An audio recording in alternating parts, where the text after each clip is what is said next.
Hello दोस्तों, Phoenix ST circle में आप लोग का स्वागत है। तो आप लोग जैसा स्क्रीन में देख रहे हैं कि जनगणना से संबंधित जो है आज हम लोग बात करने वाले हैं। तो केंद्र सरकार का गृह मंत्रालय आखिरकार जो है तैयार हो गया है कि अब देश में जनगणना करा लिया जाए, क्योंकि यह जनगणना जो है 2021 में होना था। लेकिन कोविड 19 की वजह से यह जो है स्थगित हो गया था। और अब सरकार जागी है और कह रही है कि नहीं, अब जो है जनगणना करा लिया जाएगा। लेकिन अभी भी जो है जाति आधारित जो जनगणना है, इस पे कोई बात नहीं किया गया है। इसमें जो जो सामान्य जनगणना है उस पे बात किया जाएगा। ठीक है। तो कहा गया है कि 2025 में जो है जनगणना का काम का शुरू होगा और इसका अंतिम आंकड़ा जो है 2026 तक घोषित कर दिया जाएगा। ठीक है। इसके अलावा एक बात जो है वो बहुत ही जबरदस्त है और एग्जाम में पूछने के लिए बहुत इंपॉर्टेंट है, बहुत जबरदस्त पूछेगा इसको, क्योंकि जनगणना चक्र जो है उसी को बदला बदला जा रहा है। अब जनगणना चक्र जो है 2025 से शुरू होगा नया और 2035 में होगा तक चलेगा। अब 35 से 45 और इसी तरह से आगे भी चलता रहेगा, क्योंकि आपको पता है कि प्रत्येक जो है 10 वर्ष में जो है जनगणना का आंकड़ा जारी होता है। देखिए, सबसे पहला जनगणना जो है आपको पता है कि 1872 में शुरू किया था लॉर्ड मेयो के द्वारा। लेकिन नियमित रूप से जनगणना की शुरुआत 1881 में हुआ था। और प्रत्येक जो है 10 वर्ष में जो है जनगणना का आंकड़ा आता है। तो 1881 में हुआ था, 1891 में आया होगा नेक्स्ट। तो इसी तरह से लास्ट जनगणना जो हुआ था वो था 15वीं जनगणना। और वो आया था, उसका डेटा 2011 में। ठीक है। 2011 में जो इसका डेटा आया था, तो अब यही जो है 16वीं जनगणना जो है होना था। 16वीं जनगणना कब होना था? 2021 में इसका डेटा आना था। ये होना था 21-22 में, किसी भी समय आना था। लेकिन अब ये जो है 21 में नहीं आके कब आएगा? 2026 में आएगा। और जो है यह आंकड़ा जो है, या अब ये जो चक्र जो चल रहा था 2021 से चलता ये 2031 तक। तो अब ये वाला खत्म हो जाएगा, अब चलेगा 2025 से नया शुरू होगा और 2035 से चलेगा। और 35 से 45 और 45 से 55 इस तरह सब कंटिन्यू चलेगा। तो ये होगी, तो कर लिए बात जनगणना से संबंधित जनगणना का क्या कहते हैं उसका, जनगणना चक्र का। ठीक है। अब जो यहाँ पर हम लोग बात करेंगे वो दूसरी बात ये है कि जनगणना के लिए जो है जो तैयार किया गया है क्वेश्चन, वो इस साल जो है वो कितना क्वेश्चन है? इस साल जो है 31 प्रश्न है। कितना प्रश्न है? 31 प्रश्न है। ठीक है। जिसमें नागरिक से संबंधित सवाल पूछा जाएगा, उसका व्यक्तिगत जानकारी पूछा जाएगा। ठीक है, नाम, उम्र, डेट ऑफ बर्थ, ये सब पूछा जाएगा। एड्रेस फेड्रेस। उसके बाद जो है पूछा जाएगा परिवार का मुखिया कौन है। वह SC ST ग्रुप से संबंधित अगर रखता है तो वो भी पूछा जाएगा। ठीक है। इसके अलावा परिवार में व्यक्ति को कुल संख्या पूछा जाएगा। उसका मुखिया जो है कौन है, महिला है या पुरुष है, ये भी पूछा जाएगा। परिवार के पास कितना कमरा है, माने घर है कि नहीं, अगर घर है तो कितना रूम है, ये भी पूछा जाएगा। इसके अलावा उसमें परिवार में विवाहित जोड़ा कितना है, ये सवाल पूछा जाएगा। इन सब के अतिरिक्त कुछ नया सवाल जो मॉडर्न इंडिया के हिसाब से आधुनिकता के आधार पर रखा गया है, उसमें यह है कि telephone, internet connection, mobile, smartphone ये सब है कि नहीं है, ये भी पूछा जाएगा। इसके अलावा साइकिल के साथ साथ स्कूटर, मोटरसाइकिल, ये पूछा जाएगा है या नहीं है। उसके अलावा कार, जीप या अन्य वाहन कोई है तो उसके बारे में भी पूछा जाएगा। तो ये सब सवाल जो है, जो सामान्य जनगणना का जो सवाल है उसके अलावा ये कुछ जो है नया टाइप के जो है सवाल है वो पूछा जाएगा। ठीक है। तो अब यहाँ पर हम लोग थोड़ा सा जो प्रीवियस जो 15वीं जनगणना है उसके बारे में थोड़ा सा, या जनगणना का जो है उसके बारे में थोड़ा सा हम लोग यहाँ पर जान लेते हैं। ठीक है, चलिए शुरू करते हैं उसके बाद। चलिए, तो सबसे पहले हम लोग कुछ जो है बात जनगणना के बारे में जान लेते हैं। ठीक है। जनगणना, तो जनगणना जान लीजिए कि यह जो है संघ सूची का विषय है। किसका विषय है? संघ सूची का। देखिए, संविधान में तीन सूची, तीन विषय का बात किया गया है। संघ सूची, राज्य सूची और समवर्ती सूची। ठीक है। और यह 7वीं अनुसूची में इसका जो है उल्लेख है। ठीक है, यह संविधान वाला पार्ट है, इसको आपको पता होना चाहिए। संघ सूची में ऐसा सूची जिसमें सिर्फ केंद्र सरकार का अधिकार होता है, वही उसमें कानून बना सकता है, वही उसको लागू कर सकता है। राज्य सूची में राज्य सरकार का अधिकार होता है, वो उसमें कानून बना सकता है। और एक समवर्ती सूची है जिसमें राज्य और केंद्र दोनों कानून बना सकते हैं। तो जनगणना जो है वो संघ सूची का विषय है, पहला बात। दूसरा, यह जो है गृह मंत्रालय के अंतर्गत आता है। अगर मंत्रालय पूछेगा तो किसके तहत आता है ये? गृह मंत्रालय के तहत आता है। ठीक है। और यह जो है संविधान के अनुच्छेद जो है 246 में जो है इसका क्या है, इसका उल्लेख है, इसका जिक्र है। यहां तक क्लियर है, कोई दिक्कत नहीं है यहां पर। चलिए, और जनगणना कराने के लिए जो है संसद के द्वारा, है ना, जनगणना अधिनियम 1948 क्या किया गया, पारित किया गया है। इसी में कुछ रूल रेगुलेशन बनाए गए हैं जनगणना करने के लिए। यहां तक क्लियर है। और स्वतंत्रता के बाद, स्वतंत्रता के बाद, है ना, ये 1948 में तो बन गया। और उसके बाद जो है पहला जनगणना, पहला जनगणना कब हुआ, 1951 में हुआ। कब हुआ, 1951 में हुआ।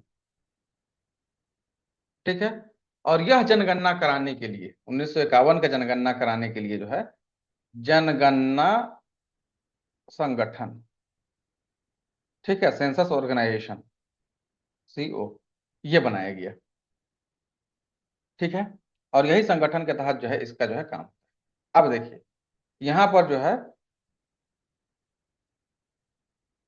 जो जनगणना का जो मुख्य अधिकारी जो इसको देखता है, उसको जो है महापंजीयक कहा जाता है। क्या कहा जाता है, महापंजीयक कहा जाता है। ठीक है। तो आपको बताना है यहाँ पर, कमेंट करके बताइएगा वर्तमान में महापंजीयक, जो जनगणना महापंजीयक कौन है। ठीक है। चलिए, ये तो हो गया यहां तक। अब कुछ जो है इसके पृष्ठभूमि के बारे में जान लेते हैं, ये कब से शुरू हुआ था, क्या हुआ था। आपको बताएं, जैसे 1872 में जो है पहला जनगणना भारत में हुआ, पहला जनगणना। इसको कराने वाला कौन था, तो तत्कालीन गवर्नर जनरल लॉर्ड मेयो। ठीक है, लॉर्ड मेयो के द्वारा कराया गया। और भारत में जो है, भारत में जनगणना का जनक जो है किसे कहा जाता है, तो वो कहा जाता है हेनरी वाल्टर को। ठीक है। और 1881 से जो है क्रमिक जनगणना का जो है शुरुआत हुआ।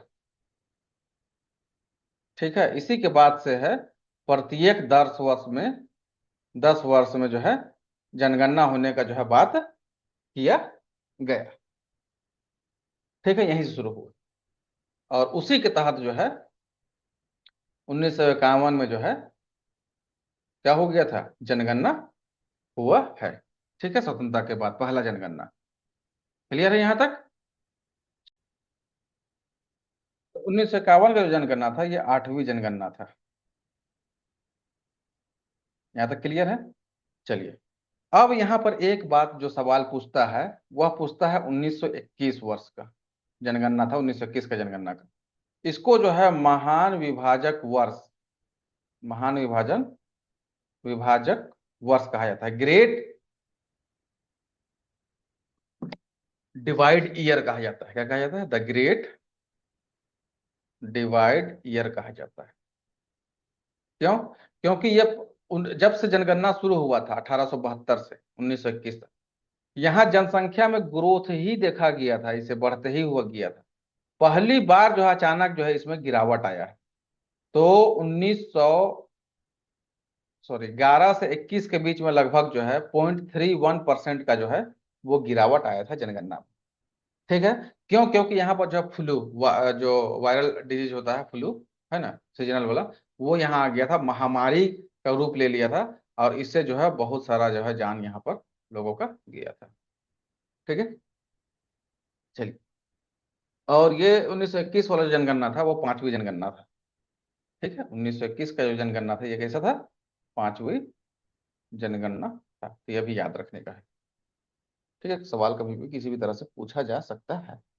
अब यहाँ पर बात करेंगे हम लोग जो है जो 15वीं जनगणना है, उसके बारे में थोड़ा सा कुछ बेसिक बात यहाँ पर बात कर लेते हैं। ठीक है। तो यह 15वीं जनगणना कब हुआ है, 2011। ठीक है। और इसके हिसाब से जो है कुल जनसंख्या भारत का कितना हो गया, 121 करोड़ कहा गया। ठीक है। लेकिन वर्तमान जो डेटा है जुलाई 2023 तक का, उसके हिसाब से भारत का आबादी कितना हो गया है, 142 करोड़ हो गया है। ये जो लार्ज है तो इसका, लेकिन अगर 2011 के हिसाब से पूछा जाए तो 121 करोड़ है। ठीक है। इस 21 करोड़ में जो है मेल जो है वो 52% है, और फीमेल कितना है? 48%। अब यहां पर आपको बता दें कि सर्वाधिक जनसंख्या वाला राज्य जो है वो कौन है? उत्तर प्रदेश है। और अगर यूनियन टेरिटरी की बात करेंगे, मतलब केंद्र शासित प्रदेश की बात करेंगे, तो वो कौन है? दिल्ली है, एनसीआर। ठीक है। और अगर न्यूनतम जनसंख्या वाला बात करें, तो न्यूनतम जनसंख्या जो है किसका है? न्यूनतम जनसंख्या है वाला राज्य जो है वो क्या है? सिक्किम है। और अगर यूनियन टेरिटरी में बात करें तो वो है लक्ष्य। यहाँ तक क्लियर है? चलिए, ये सब जितना सवाल अभी ये सब बता रहे हैं 15वीं जनगणना वाला, ये सब सब है सवाल पूछा हुआ सवाल है। ठीक है। चलिए, इसके बाद हम लोग बात करेंगे दशकीय वृद्धि दर का। दशकीय वृद्धि दर भारत का जो है 17.64% रहा है, मतलब 2001 से 2011 के बीच में 17.65 के दर से जो है जनसंख्या में वृद्धि हुआ है। ठीक है। बात करें जनघनत्व का, जनसंख्या घनत्व का, तो ये भारत का जो है 382 है। ठीक है। और सबसे ज्यादा जो है अगर जनघनत्व का बात करें किस स्टेट का है, तो वह है किसका? बिहार का है। पता होना चाहिए, 1106। और अगर न्यूनतम बात करें तो वो है अरुणाचल प्रदेश का, अरुणाचल प्रदेश। ठीक है, मात्र 17 है। ठीक है। और आपको पता होना चाहिए कि अरुणाचल प्रदेश जो है उत्तर पूर्व नॉर्थ ईस्ट का एक स्टेट है, सेवन सिस्टर का। और आप लोग कमेंट में बताइए कि अरुणाचल प्रदेश का राजधानी कहाँ है, ये सवाल भी पूछता है। ठीक है। चलिए, उसके बाद जनघनत्व के बाद अगर बात करें तो हम लोग लिंगानुपात की बात करते हैं, लिंगानुपात का। ठीक है। तो लिंगानुपात जो है वो 943 है भारत का। ठीक है। और सर्वाधिक लिंगानुपात किसका है? केरल राज्य का है। और न्यूनतम है किसका? हरियाणा का। यहां तक क्लियर है? और शिशु लिंगानुपात का अगर बात करें, शिशु लिंगानुपात का अगर बात करें हम लोग, तो यह है 919 है मात्र। ठीक है। चलिए, नेक्स्ट हम लोग बात करते हैं साक्षरता दर का। तो साक्षरता दर का अगर हम लोग बात करें, तो साक्षरता दर भारत का है 73%।